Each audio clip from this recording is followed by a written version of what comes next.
நிகழ்நேயர்களுக்கு வணக்கம். கோயில் இல்லாத ஊரில் குடியிருக்க வேண்டாம் அப்படின்னு சொல்றாங்க. நம்மளோட சக்திக்கு அப்பாற்பட்ட ஒரு விஷயம் இருக்கு அப்படின்னு சொன்னா அது வந்து கோயில். அந்த கோயில்கள்லாம் உருவாகிற இடத்துல பயங்கரமான பல வைப்ரேஷன்ஸ் எல்லாம் இருக்கு அப்படின்றது உங்களுக்கே தெரியும். நம்ம என்னதான் டென்ஷனா இருந்தாலும் ஒரு கோயிலுக்கு போயிட்டு காலையில ஒரு சாமி கும்பிட்டுட்டு அங்க ஒரு 5 நிமிஷம் உட்கார்ந்துட்டு வந்தோம்னா அந்த ஒரு மாற்றமே வேற மாதிரி இருக்கும். அதனாலதான் பாருங்க, பத்ரிநாத் பாத யாத்திரை போறாங்க, சபரிமலைக்கு போறாங்க, பழனிக்கு நடைபாதை போறாங்க. சோ இது எல்லாமே எதற்காக அப்படின்னு சொன்னாக்க நம்மளுக்கு அப்பாற்பட்ட ஒரு சக்தி இந்த கோயில்ல எல்லாம் இருக்கு அப்படின்றதுனாலதான்.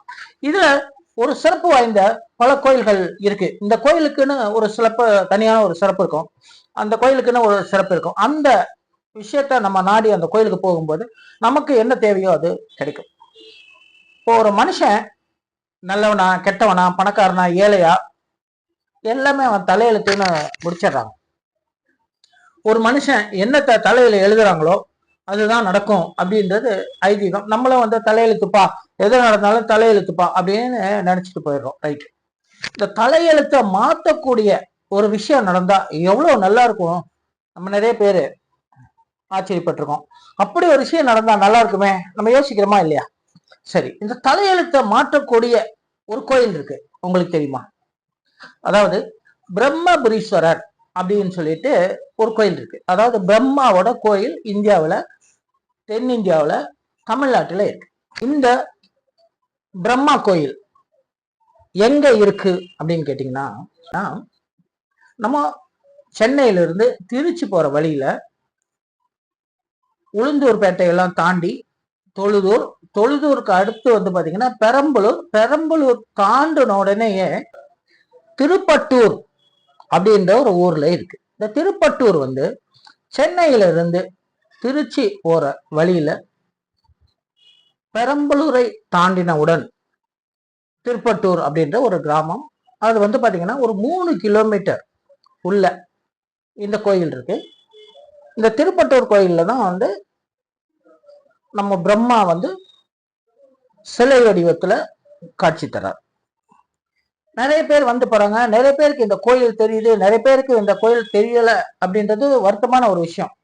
இந்த கோயில் வந்து பாத்தீங்கன்னா ஒரு அருமையான ஒரு சிறப்பு பெற்ற ஒரு கோயில். அப்படி என்ன அருமையான சிறப்பு பெற்ற கோயில்? அதாவது பிரம்மாவுக்கு 4 தலை தான் இருக்குன்றது நம்ம வந்து பார்த்திருக்கோம். நம்ம எல்லாருமே பிரம்மாவுக்கு 4 தலை தான் நினைச்சிருக்கோம்.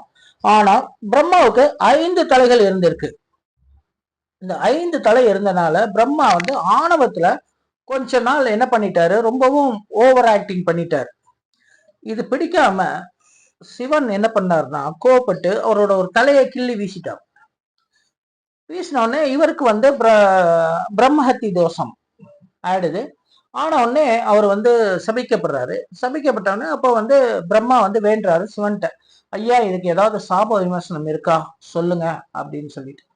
அப்போ அவர் சொல்லுவாரு, நீ வந்து பூலோகத்துல மானிடம் பிறந்து எனக்கு சேவை செஞ்சுட்டு வருவ, நான் எங்க உன்னை நினைச்சு சந்தோஷப்படுறேனோ அந்த இடத்துல வந்து உனக்கு சாப விமர்சனம் கிடைக்கும் அப்படின்றாரு. ஸோ வந்து இந்த பிரம்மா பூமியில மனிதனா பிறந்து காசியில இருந்து சிவனுக்கு உண்டான கோயில்களை கொண்டு வராரு. இதுல ஒரு விஷயம் என்னன்னா, இந்த காசியில இருந்து கன்னியாகுமரி வரைக்கும் இந்த கோயிலை வந்து வழி நடத்தினது அந்த பிரம்மாவோட மறு உருவமான அந்த சாமியார் தான் அப்படின்னு சொல்லி சொல்றாங்க. காரணம் என்னன்னா, நீங்க பாத்தீங்கன்னா காசில இருந்து கன்னியாகுமரி வரைக்கும் இருக்க சிவன் கோயில்கள் அத்தனையும் ஒரே நேர்கோட்டில் இருக்கும். நீங்க வந்து டிராயிங்ல பூமியை இந்தியா மேப்ல நீங்க பாருங்க, ஒரு ஒரு கோயிலையும் வந்து ஒரு டிராயிங்ல பாத்தீங்கன்னா ஒரே நேர்கோட்டில் இருக்கும் அந்த கோயில்கள் அனைத்தும். அந்த மாதிரியான ஒரு அற்புதமான ஒரு விஷயம் இதுல இருக்கு. ஸோ இவர் வந்து ஒரு ஒரு ஊரா வந்து கோயில் கட்டிட்டு வர்றாரு. கோயில் கட்டிட்டு வந்து இந்த பிரம்மபுரீஸ்வரர் இந்த பெரம்பலூர் டிஸ்ட்ரிக்ட்ல இருக்க அந்த கோயில்ல வந்து கடைசியா கோயில் கட்டி அங்க ஒரு 101 லிங்கத்தை வந்து இவர் பிரதிஷ்டை பண்ணியிருக்காரு. அங்கே வந்து இவர் அந்த கோயில் எல்லாம் கட்டி ரொம்ப சிறப்பா வழிபாடு செஞ்சுட்டு இருக்கும்போது சிவன் வந்து மனம் மகிழ்ந்து அங்க வந்து காட்சி கொடுத்திருக்காரு பிரம்மாவுக்கு காட்சி கொடுத்து அவரை ஆசீர்வாதம் பண்ணிட்டு அவரோட பாவ விமோசனத்தை தீர்த்திருக்கார். அது மாத்திரம் அல்லாம அவர்கிட்ட சொல்லியிருக்காரு, நான் சந்தோஷப்பட்டனால உன்னோட தலையெழுத்து மாறினால இந்த கோயில்ல வந்து வழிபடுபவர்கள் அவங்களோட சாபம் விமோசனம் அடையும், அவங்க தலையெழுத்த நீ மாத்தி எழுதலாம் அப்படின்னு சொல்லிட்டு ஒரு ரைட்ஸையும் பிரம்மனுக்கு கொடுத்து அங்க உட்கார வைக்கிறாரு. பிரம்மனுக்கு தனியா சிலையோட கூடிய ஒரு கோயில் அங்கதான் இருக்கு. பெரிய உற்சவராவே பெரிய சிலையோட கூடிய ஒரு கோயில். நம்ம நிறைய பேர் அங்க வந்து என்ன பண்றாங்க, இந்த ஜாதகத்தை எடுத்துட்டு போய் அங்கே வச்சு கும்பிடுறது வழக்கம். அந்த மாதிரி நீங்களும் ஒரு முறை முயற்சி பண்ணி பார்ப்போம். முயற்சி தானே எல்லாமே. முடியாது அப்படின்னு நினைச்சா எதுவுமே நடக்காது. ஒரு முறை நம்ம முயற்சி பண்ணுவோம், அந்த கோயிலுக்கு போயிட்டு வருவோம், நம்ம தலையெழுத்து மாறுதா அப்படின்னு முயற்சி பண்ணுவோம் அப்படின்னு சொல்லி பார்க்கலாமே. நான் கூட ஒரு 2-3 முறை அந்த கோயிலுக்கு போயிருக்கேன். அந்த கோயிலோட இதெல்லாம் நான் வந்து அனுபவிச்சிருக்கேன். நீங்க ஒரு முறை அந்த கோயிலுக்கு போயிட்டு வாங்க.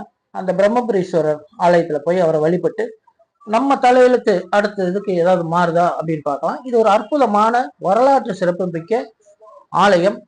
இங்க வந்து பாத்தீங்கன்னு சொன்னாக்க நிறைய சித்தர்களோட ஜல சமாதி கூட இங்க இருக்கு.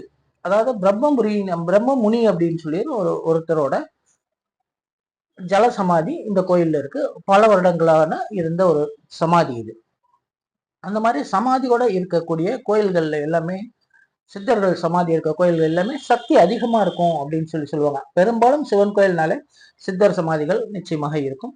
நீங்க போய் அவரை வழிபட்டு பலன் பெற வேண்டுகிறேன். நன்றி. வேற ஒரு நல்ல தகவலோடு உங்களை மீண்டும் சந்திக்கிறேன்.